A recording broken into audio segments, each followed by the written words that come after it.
أنا الأنيميا أشهر واحدة بتضخكم في مصر. أنا مش بس شوية هبوط، أنا حالة حب بيني وبين كرات دمك الحمراء اللي قررت تسيبك وتمشي. أنا الأنيميا بجيلك لما بتهمل في أكلك وتنسى الحديد، أو لما جسمك يقرر إنه مش عاوز يمتص الحديد ده أصلا. أنا بحب البنوتات والأطفال والناس اللي عايشة على الإندومي والوجبات السريعة. أنا الأنيميا وعندي زباين مخصوص بموت فيهم. أولهم الست الحامل الغلبانة اللي البيبي بيسحب منها كل مخزون الحديد وهي يا عيني مش ملاحقة، فباجي أنا أقعد معاها وأخليها دايخة ومش قادرة تشم نفسها.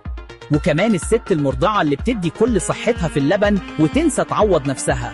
ولا ننسى بتوع الدايت الجاسي اللي عاوزين يخسوا في يوم وليلة ويمنعوا كل الأكل المفيد. دول أنا بعزم نفسي عندهم من غير عزومة. أنا الأنيميا إعراضي واضحة، بس أنت اللي بتطنش.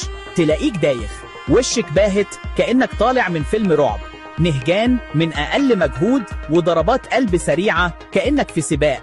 ده غير الضوافر اللي بتتكسر والشعر اللي بيقع. أنا بخليك ماشي في الدنيا زومبي بس بشياكة. أنا الأنيميا، وعشان تطردني لازم تصاحب الحديد وتفتح له بابك. انزل السوق وهات كبدة ولحمة حمراء وعسل أسود وسبانخ وبنجر، والأسماك كمان بتكهربني وتطردني. وطبعا البقوليات زي العدس والفاصوليا، بس دي محتاجة فيتامين سي معاها عشان جسمك يعرف يمتصها.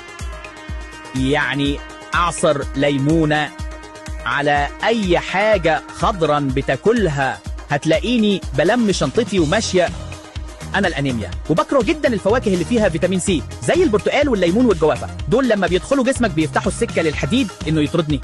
وبقول لك سر خطير، لو عاوزني أفضل قاعدة ومربعة في بطنك، اشرب شاي أو قهوة بعد الأكل مباشرة.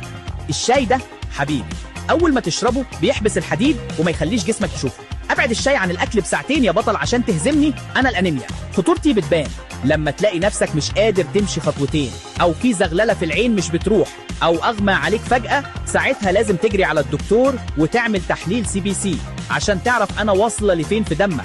أنا لو أهملتني هضعف قلبك وأخلي مناعتك في الأرض، بس لو أكلت صح وأخدت علاجك هلم شنطتي وأمشي.